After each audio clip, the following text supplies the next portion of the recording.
Tajima gives Kumamori a ride home after their day at the beach. She feels bad that the helmet now smells like the ocean, but Tajima just laughs it off, saying a wash will fix it. When she tells him to drive safe, he teases her, calling her a sea monster. Instead of getting annoyed, Kumamori finds the nickname oddly gentle this time. After getting cleaned up, Kumamori lays in bed, her mind stuck on the kiss by the ocean. She wonders what Tajima was thinking when it happened. She texts him a quick thanks for driving her home, and when she sees that he's already read it, but hasn't replied, she starts overthinking. Maybe he's ignoring her? Should she just ask him about the kiss? But before she can spiral any further, Tajima replies, catching her off guard. He sounds nicer than usual, making her heart race as she wonders what to do next. Just when she's deep in thought, her phone rings. Tajima's calling, which shocks her so much that she's suddenly too nervous to pick up. After battling with herself, she finally answers, and Tajima immediately teases her for being so slow to pick up even though she read his message instantly. Flustered, she says she was just surprised and asks what's up. Tajima jokes that he wanted to check if her phone could still make calls, teasing that it would be funny if it got messed up by seawater. Kumamori thanks him, embarrassed, for worrying. Hearing the wind in the background, she asks if he's outside, and Tajima mentions he's on the balcony drying his helmet after washing it. Worried, Kumamori tells him not to catch a cold.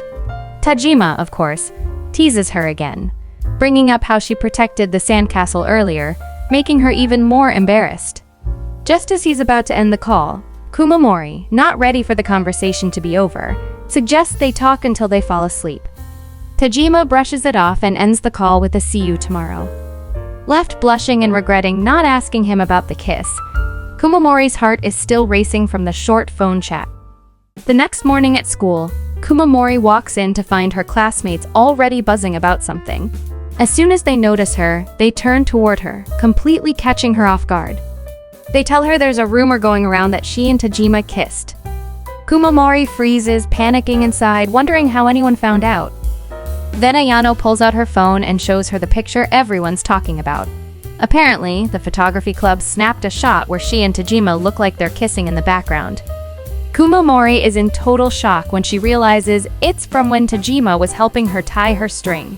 She quickly tries to explain to her friends that it's not what it looks like, but they say they already know. Just then, Tajima shows up, sounding annoyed as his friends tease him about the same rumor. He grumbles that it's too early for this kind of noise. When he spots Kumamori surrounded by their classmates, he casually asks if they're giving her trouble too. Haruto jumps in to tease Tajima even more, making Kumamori even more embarrassed. Tajima steps in, brushing it all off and telling their friends not to get so worked up over just one kiss, which makes Kumamori wonder if he's trying to protect her. But before she can even process it, Ayano gets annoyed and snaps at Tajima, telling him not to drag Kumamori into any of his weird business. They start bickering, and Kumamori, freaking out, tries to get them to stop fighting over her. Later, Ayano is having a chat with Kumamori, expressing her concern and reminding her that Tajima isn't really the guy she thinks he is. But Kumamori can't really explain anything to her yet, given how confusing things are between them. She starts wondering if maybe she's the only one Tajima's paying attention to. Lost in her thoughts during class, she hears the teacher talking about the upcoming Tanabata festival and handing out slips of paper for everyone to write their wishes on and hang in the courtyard. Kumamori glances at Tajima from behind, wondering what he might wish for. Kumamori is still struggling to figure out what to write on her paper when she hears someone call for Tajima, and they call her over too. Turns out, it's a member of the photography club who's come to apologize for the whole photo situation. Kumamori brushes it off, saying it's no big deal, while Tajima adds that there's no need to apologize since even their friends said it was a good shot. The photographer seems relieved and thanks them, with Tajima mentioning that the real issue was whoever posted it and stirred things up.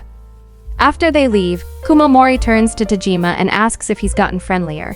She figured he'd react more aggressively like he does when people tease him. Tajima just shrugs and says that when it comes to stuff about them, he's used to it. Plus, they did actually kiss. Kumamori's face turns bright red after hearing that. Noticing Kumamori's expression, Tajima asks why she's looking at him like that, teasing that it's not like it was her first kiss. Kumamori, a bit flustered, asks if he's referring to the one in kindergarten, quickly adding that it was completely different. Trying to calm herself down, she covers her face with one hand before tugging on Tajima's sleeve to get his attention. Still looking nonchalant, Tajima tells her to just spit it out already. With her head slightly down, Kumamori quietly asks if he can help her hang up her wish after school. Kumamori only has one wish now. Though she's scared, she needs to know what's really happening between her and Tajima. They meet in the courtyard, and she hands him her wish paper. Nervously, Kumamori asks if he can make it come true. Tajima pauses, glancing at the paper before reading it. It says that Kumamori wants to know why he kissed her.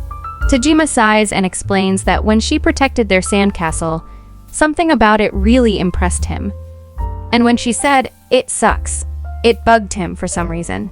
He also recalls something she said about her first kiss, so he figured if she wasn't going to change her mind, he'd change it for her. Apologizing, Tajima adds that if she still thinks it sucked, he'll erase it from his memory. But before he can finish, Kumamori quickly grabs his hand, telling him not to forget it. She admits she wants him to remember it forever. Tajima blushes slightly at that.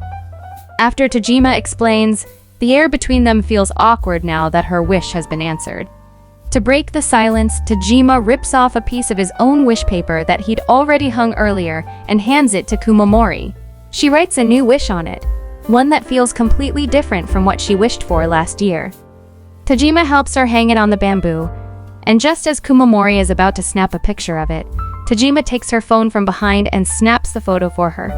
Her heart races as he stands so close. When he shows her the picture, Kumamori keeps staring at him, prompting Tajima to tell her to look at the phone. The photo shows their wish papers hanging side by side, hers wishing to experience a romantic love, and his saying he wants to eat a tasty hamburger. Seeing that, Kumamori feels somewhat convinced, deep down believing that Tajima is the only one who can make her wish come true.